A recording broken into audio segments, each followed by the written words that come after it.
Le monde de la psychanalyse est plus mystérieux qu'on le pensait. Vous avez vu le titre, c'est très bizarre. Personne n'imaginait que ça se passait comme ça. On avait plutôt, voilà, on avait ce stéréotype un petit peu du patient allongé, du psychanalyste, alors du psychiatre, psychologue assis, en train d'écouter, mais alors pas du tout. Pas du tout. Mais si on avait été au courant, on se serait peut-être plus penché sur cette vocation. Hein. Le parcours professionnel aurait été différent. On savait pas que ça servait à ça. C'est extraordinaire. Hein. La psychanalyse, on s'en fait une fausse image. On n'est pas au courant de tout. Hein. Ici, c'est en cercle fermé, ils gardent ça pour eux. Il faut faire partie du milieu, j'ai l'impression, parce que nous, c'est pas ce qu'on avait vendu. Hein. Ah non, je savais pas du tout. Mais ça m'inquiète. Hein. J'ai des gens que je connais, hein, des hommes qui vont chez le psy. J'ai peur de savoir ce qui s'y passe réellement. Moi, je croyais qu'ils allaient discuter. C'est pas sûr. Hein. Oh ouais, faut faire attention. Hein. Il faut vérifier quand ils sortent de là-bas s'il n'y a pas des traces un petit peu partout. Hein. C'est très bizarre. Mettez un pouce, abonnez-vous et on va découvrir ça ensemble. Vous allez voir, c'est magnifique. Quand les psys abusent de leurs patientes, avec lui, j'acceptais tout. Ah bah ça c'est le cas de le dire. Hein. Ah ouais, là il y avait la totale. Hein. Ah ouais. Jambon, œuf, fromage, salade et un petit peu, bien évidemment, de mayo. Question de faire plaisir à la patiente. Ah, écoutez ça. Son suivi débute en 2015. Jusque-là, tout va bien. Conseillée par sa médecin généraliste, la mère de famille consulte ce praticien d'Asnières-sur-Seine, en Haute-Seine, pour se départir d'une relation toxique et destructrice. Elle va, selon son récit, en subir une autre pendant 6 ans. Ça va durer 6 ans. T'as les bonnes femmes, faut faire quelque chose, quoi, au bout d'un moment. Voilà. Tu te rends bien compte qu'au final, quand tu vois, tes relations ne sont que des échecs. Alors, est-ce que le problème c'est l'autre ou est-ce que le problème c'est toi? C'est très souvent ce qu'il faut demander aux femmes. Non, mais tous les hommes sont tous des enculés, mais c'est tous les hommes avec qui t'es sorti. Tous les hommes que tu as choisis sont des enculés. Est-ce que tu te poses les bonnes questions? Hein? Est-ce que tu t'es dit peut-être qu'il faut que j'envisage autre chose que les French arabiques? Ça, c'est encore un autre niveau de conscience. L'histoire démarre avec des discussions sur la notion de transfert, que le médecin définit comme l'attachement affectif, voire amoureux d'un patient envers son thérapeute. Puis elle dérive avec des câlins dans le bureau du soignant pour se terminer. Alors c'est extraordinaire. Reprenons, attends, faut que je reprenne mon sérieux. Pour terminer avec un tube de vaseline dans la salle d'attente pour que Laure se prépare à être sodomisée.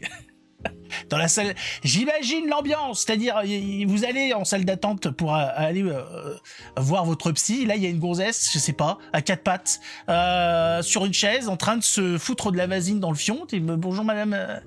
Ah, je me suis peut-être trompé. J'étais censé venir pour aller voir un psy. C'est un casting de film de cul ici. Non, vous êtes au bon endroit. Mais qu'est-ce que vous faites? Ah bah je me prépare pour ma séance. Je dois faire pareil, le tube, on se le partage, comment ça se passe? Il faut que je vienne avec le mien? J'étais pas au courant, ça se passe comme ça ici, c'est normal? Il est psychiatre, ouais. Et il faut se mettre de la vaseline sur le trou du cul dans la salle d'attente.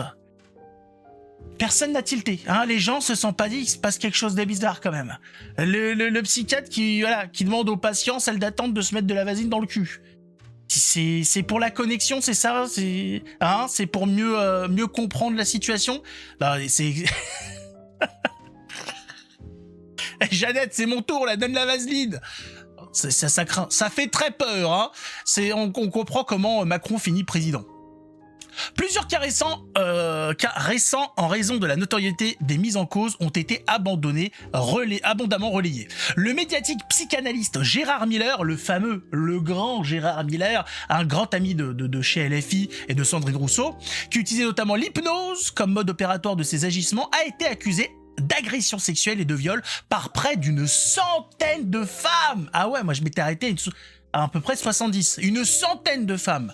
Bien évidemment, à ce jour, il n'a pas encore été entendu ni mis en examen par la justice. Gérard Miller a un passe-droit, d'ailleurs il va bientôt être papa, ou il a été papa il y a pas longtemps, on sait pas. Gérard Miller, il a un pouvoir magique qui lui permet, malgré d'être accusé par une centaine de femmes d'agressions sexuelles de viol, de pouvoir gambader en France tranquillement. Alors, il s'est éloigné des plateaux télé, bien évidemment. Il n'est plus, on le voit plus en présence de Sandrine et tout. Alors qu'ils étaient très amis, hein, très très très amis. Il y avait beaucoup de vidéos, de photos de nos deux gauchistes ensemble. Depuis, il y a un petit froid qui s'est jeté. Ah, il y a quelque chose. Sandrine, elle a été un petit peu choquée d'apprendre qu'à gauche, il y a que des enculés. C'est vrai que ça s'enchaîne. Hein. Ça s'enchaîne énormément. Attention, si vous avez quelqu'un dans la famille qui dit « je vais aller voir un psychiatre », bon. Hein, expliquez-lui un petit peu comment ça se passe, la vaseline, tout ça, parce qu'il y en a beaucoup qui sont pas au courant. Écoutez, alors là, c'est l'apothéose. Là, on est au top du top. Là, c'est vraiment au-dessus, c'est le plafond de verre. Dès son premier rendez-vous, Laure raconte avoir ressenti un transfert puissant. Alors elle dit ça comme ça, hein, de la vaseline dans le trou du cul, on appelle ça se faire enculer. Elle appelle, voilà, pour elle, c'est un transfert puissant. Hein, pour les autres, ça s'appelle une déchirure. C'est le terme médical, mais voilà. Laure, elle est dans le transfert puissant. Hein, c'est l'explication psychanalyste. Voilà. Non, il faut voilà. C'est pareil que la déchirure, mais c'est pas pareil. Il y a une différence quand même, parce que là, il y a un transfert puissant. C'est bon. Hein, allez comprendre. Elle met plusieurs mois à le confier. Ouais, elle cicatrise aussi. Hein. Le psychiatre, qui facture 95 € la séance, évoque alors une calinothérapie. Non, mais je vous dis... Il y a que des bonnes femmes comme ça pour se faire prendre pour des connes. Hein, mais la calinothérapie, il y avait aussi, j'imagine, l'enculothérapie, de ce que j'ai compris. Hein. Soit des accolades de quelques minutes. Ça, c'était au début. Hein. Après, l'accolade, c'est l'enculade. Je rigole, mais c'est quand même pas sympa pour Laure. Hein. Non, Laure, elle a pris cher. C'est le cas de le dire. Alors, on se concentre, restons concentrés. Il faut penser à Laure, hein, qui a eu mal au cul pendant 6 ans. Allez, allez. Donc, on en était à l'accolade. Hein. Puis, le praticien suggère un câlin plus long. Ah, il connaît son métier. Hein. Allongé sur le divan. L'homme enlève sa chemise, il me caresse le dos, le cou, la tête, tout. Elle se dit pas, il a des drôles de méthodes quand même, le psychiatre. Ça va. C'est un relâchement pour moi qui n'ai jamais reçu d'entrainte de mes parents.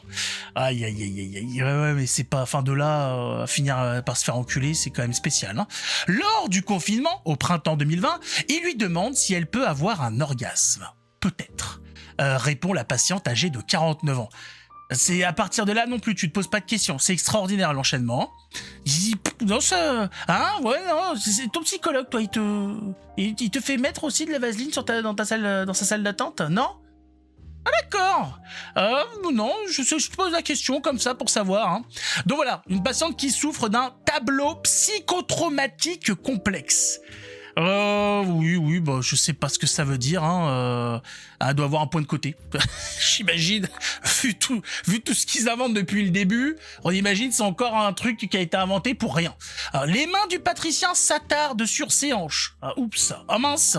Hein, elle cède, dit-elle, croyant en l'amour réciproque de son psychiatre. Dans le même temps, le soignant étire la durée des séances et augmente la régularité des rendez-vous, toujours tarifés.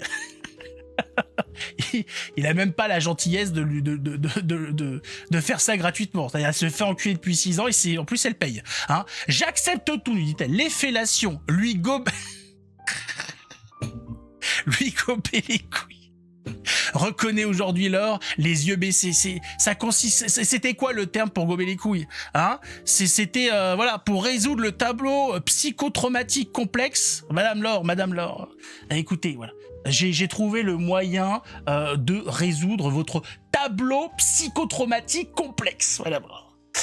C'est-à-dire, ça consiste par l'ingérence, non pas de médicaments. Hein, il va pas falloir ingérer, non, pas des médicaments. Non, ici, vous savez, nous sommes plutôt dans tout ce qui est nature, bio et compagnie. Ça va être, voilà, il va falloir ingérer ce qu'on appelle en psychanalyse le boulier asymétrique de fonctionnement rationnel des nerfs optiques. Mes couilles. C'est pas possible. C'est ça, je savais pas que c'était ça la psychanalyse en France. Et c'est payé en plus. En plus, il faut payer, les gars. C'est ça qui est incroyable. C'est-à-dire, le type, il fait facturer tout ça. La gonzesse, elle sort de là, elle s'est fait déchirer total. Et en plus, elle a déboursé. Elle a déboursé 95 balles. Ça fait un petit peu mal. Hein. Les gens s'en sortent mieux ou pas? Comment ça se passe après? À la fin, ils sont mieux ou c'est pire? Hein? Bien évidemment, on est en France, donc ces gens-là ne craignent rien. Hein, c'est normal, c'est la médecine moderne. Il faut arrêter avec cette histoire. Il faut écouter les nouvelles pratiques. Hein, les gens sont pas au courant. Faites attention. Si vous allez mal dans votre vie, dites-vous qu'il y en a quand même qui ont payé 95 balles pour gober les couilles du psychiatre. Je me marre, mais c'est quand même chaud pour Laure, hein, parce que Laure là. Elle va peut-être pas s'en remettre, hein, mais il va falloir quand même devenir une adulte, Laure. 49 ans, voilà, se faire prendre pour une conne comme ça fait beaucoup. Ça, Laure, ça s'appelle la sélection naturelle quelque part. Hein. Il s'agirait de réfléchir. Hein. Merde, elle est mère, non mais c'est un danger pour tout le monde, cette bonne femme. C'est extraordinaire. Hein. En tout cas, les psychiatres qui sont censés donc être là pour soigner les gens qui vont mal dans leur être, qui vont mal dans leur tête, hein, ils ont des drôles de méthodes quand même. Hein. J'ai rarement vu, je savais pas qu'on soignait les problèmes de tête en passant par le cul. Les psychiatres ont l'air d'être au courant de choses que le commun des mortels ne sait pas. Il fallait être au courant. En tout cas, mettez un pouce, abonnez-vous, hein, si vous aussi vous avez décidé de ne jamais avoir à passer devant un psychiatre. Si voilà, c'est pas trop vos trucs de gober des couilles. Et on se retrouve pour une prochaine vidéo. Voilà, faites attention. Et puis si vous avez été chez le psychiatre et que on a résolu votre conflit interne avec vous-même par la pratique du gobage de couilles, racontez-nous l'efficacité du projet. Hein. Est-ce qu'il y a un supplément quand les poils restent coincés entre les dents? Racontez-nous, j'ai hâte de voir ça. En tout cas, je le répète, mettez un pouce, abonnez-vous. On se retrouve pour une prochaine vidéo. Ciao!